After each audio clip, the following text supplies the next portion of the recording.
Hello everyone, welcome to the student channel. आज हम बात करेंगे ग्रुप डी का जो आंसर की निकला है। उसके बाद से सभी लोग अपना अपना आंसर की तो देख लिए होंगे। 2 दिन पहले से ही आंसर की निकला हुआ है, 14 तारीख से ही डेट था। और जितने भी लोगों का जो आंसर की में कोई गलतियां रही होंगी या फिर किसी भी क्वेश्चन को लेकर ऑब्जेक्शन करना था, उन लोगों ने अब तक ऑब्जेक्शन कर दिया होगा। और जो लोग अगर नहीं किए हैं वो लोग भी कर दीजिए, क्योंकि जब लास्ट दिन रहता है तो उस समय साइट इतना स्लो चलता है कि उस समय ऑब्जेक्शन भी नहीं हो पाता है। तो कम से कम अगर आपको पता है कि कोई क्वेश्चन आपका सही आपने मार्क किया है और रेलवे की तरफ से कोई गलती हुई है तो उसको ऑब्जेक्शन आप लोग रेज कर दीजिए। अब हम इसमें ये बात करेंगे कि कितना नंबर अगर आपका है मिनिमम, तो उसके बाद से आपको पीईटी का प्रिपरेशन जो है चालू कर देना चाहिए। उसकी हम बात करेंगे। तो देखिए, इस बार जो रिजल्ट है उसमें नॉर्मलाइजेशन नहीं है। इस बार जो रिजल्ट आपका बन के आएगा उसमें आपका परसेंटाइल डिसाइड होगा। तो परसेंटाइल को लेकर के आपने पहले पेपर हो सकता है रेलवे में नहीं दिया होगा, और अभी यूपी में जो पीईटी का एग्ज़ाम हो रहा है उसमें परसेंटाइल बन के आता है, लेकिन इससे पहले आपका इससे लेकर के थोड़ा सा कोई ज़्यादा अनुभव होगा नहीं। तो रिजल्ट किस तरह से आ जाएगा आपको उसका अंदाज़ा नहीं होगा, क्योंकि जो परसेंटाइल होता है उसमें केस क्या रहता है कि डेली बेसिस पे उसका मार्क्स बनता है। हो सकता है अगर पेपर आज टफ है तो अगर आपने 52 क्वेश्चन सही किए हों और 52 नंबर ही आपका बन रहे हो और परसेंटाइल आपका अच्छा खासा बन जाए, और कल का पेपर थोड़ा सा इजी हो और कोई 57 नंबर या 58 नंबर का किया होगा, तो उसका भी परसेंटाइल आपके बराबर हो सकता है। तो इसमें डेली बेसिस पे, शिफ्ट वाइज बेसिस पे भी इसमें परसेंटाइल का स्कोर चेंजेस देखने को मिलेगा। तो आपको इसमें कोई ऑब्जेक्शन नहीं करिएगा कि मेरा बगल का कोई लड़का स्टूडेंट है या फिर आपका पार्टनर है वो कम स्कोर किया था फिर भी उसका परसेंटाइल अच्छा आ गया है। तो इसमें आपको ऑब्जेक्शन नहीं करना है, क्योंकि उस दिन जितने भी स्टूडेंट अपियर होंगे करेक्ट मैक्सिमम स्कोर से माइनस करके इस तरह से निकाला जाता है परसेंटाइल। तो परसेंटाइल में थोड़ा सा और भी वेरिएशन देखने मिलेगा कि रॉ मार्क्स किसी के कम भी है वो भी आपके परसेंटाइल के बराबर है।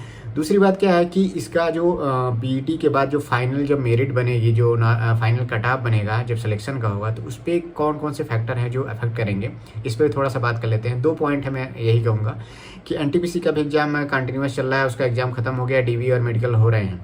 तो ये जितने भी स्टूडेंट हैं जिसमें जो लोग एनटीपीसी में डीवी के लिए क्वालिफाई हुए हैं, तो जिनका भी मेडिकल में नाम आया है तो उनको तो रेलवे ने कहा है कि आप लोग अगर कोई भी अपने तरफ से लिख के नहीं देते हैं तब तक तो मतलब आपका डीवी और मेडिकल हो गया, तो उतने ही लड़कों को लिया गया है जितने सीट है।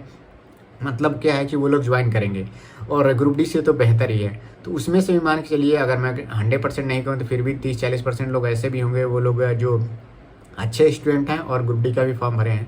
तो बहुत से लोग ऐसे थे कि जिनका लास्ट फेज में अगर एग्जाम रहा होगा और उनका डीवी और मेडिकल के लिए कॉल आ गया होगा, तो वो लोग एग्जाम ही देने नहीं गए होंगे। तो जो नहीं देने गए हैं तो उस जो एग्जाम नहीं देने जाते हैं तो उस दिन के भी स्कोर के परसेंटाइल पे भी अफेक्ट पड़ेगा, अगर वो अच्छे स्टूडेंट एग्जाम देने नहीं जाते हैं तो।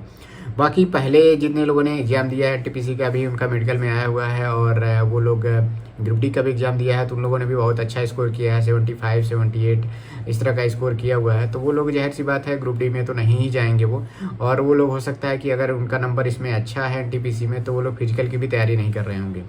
तो इससे फ़ायदा उनको मिलेगा जिनका स्कोर थोड़ा कम है ग्रुप डी में, तो वो अपना फिजिकल स्ट्रांग करके रखिए, क्योंकि अगला फेज फिजिकल का ही है, और फिजिकल अगर आप क्वालिफाई नहीं कर पाएंगे तो आप वैसे ही डिस्क्वालीफाई हो जाएंगे।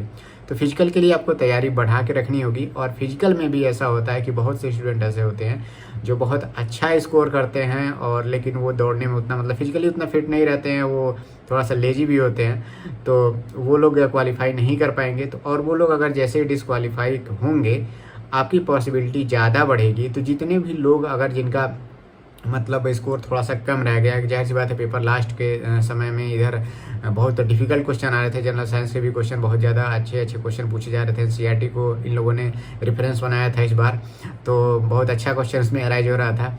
तो बहुत से लोगों का निगेटिव मार्क्सिंग बहुत गया हुआ है, तो निगेटिव जाने से की वजह से स्कोर प्रभावित हुआ है। बहुत से लड़के, मैक्सिमम जो लड़के हैं मैं देख रहा हूँ कि मतलब 52-53 नंबर और 60, 65, 65, 68 के नंबर के आसपास में रह रहे हैं। मेजॉरिटी स्टूडेंट इसी के बीच में है, और कुछ 1-2 स्टूडेंट ऐसे मतलब मिल जाते हैं हर जगह जो बहुत अच्छा स्कोर करते हैं और पढ़े भी रहते हैं, तो उनका स्कोर 70 प्लस है, 75 के आसपास में है। तो उनकी बात आप छोड़ दीजिए, क्योंकि वैकेंसी इस बार अच्छी खासी है और बहुत से स्टूडेंट ऐसे हैं जो मतलब देने भी नहीं गए थे, और बहुत से स्टूडेंट ऐसे हैं कि जो बहुत पहले ही फॉर्म भरा जा चुका था, तो वो लोग अच्छे स्टूडेंट थे और कहीं और उनका सिलेक्शन हो गया है, तो वो लोग भी एग्ज़ाम छोड़े हैं। तो अच्छे स्टूडेंट भी एग्ज़ाम छोड़े हैं, और कुछ लोग मतलब दूर होने के कारण और काफ़ी लेट होने के कारण एग्ज़ाम वो भी उस कारण से भी छोड़ दिए। तो स्टूडेंट इतना तो मान के चलिए कि जितना सीट है उतने तो स्टूडेंट लोगों ने, काबिल स्टूडेंट लोगों ने भरा ही भरा है। लेकिन पॉसिबिलिटी कब आपकी ज़्यादा बनेगी, जब कम स्कोर होगा। तो जबकि एनटीपीसी के स्टूडेंट कुछ छोड़ते हैं, फिजिकल में कुछ लोग फेल हो जाते हैं, तो लो स्कोरिंग जिनका हो रहता है उनकी पॉसिबिलिटी बनती है। तो मैं यहाँ पे लास्ट बात यही कहना चाहूँगा कि कितने नंबर लोगों का, मतलब कितना नंबर अगर आपने पाया हुआ है, तो मैं ये कहूँगा कि अगर 50 के ऊपर में यूआर में आपका स्कोर है, तो आपको फिजिकल की तैयारी बहुत अच्छे से करनी चाहिए। आपकी पॉसिबिलिटी बहुत ज़्यादा है। 50 से ऊपर अगर आपका स्कोर आ रहा है, तो परसेंटाइल में हो सकता है आपका पेपर टफ रहे, तो आपका परसेंटाइल बहुत अच्छा स्कोर आगे बढ़ जाए।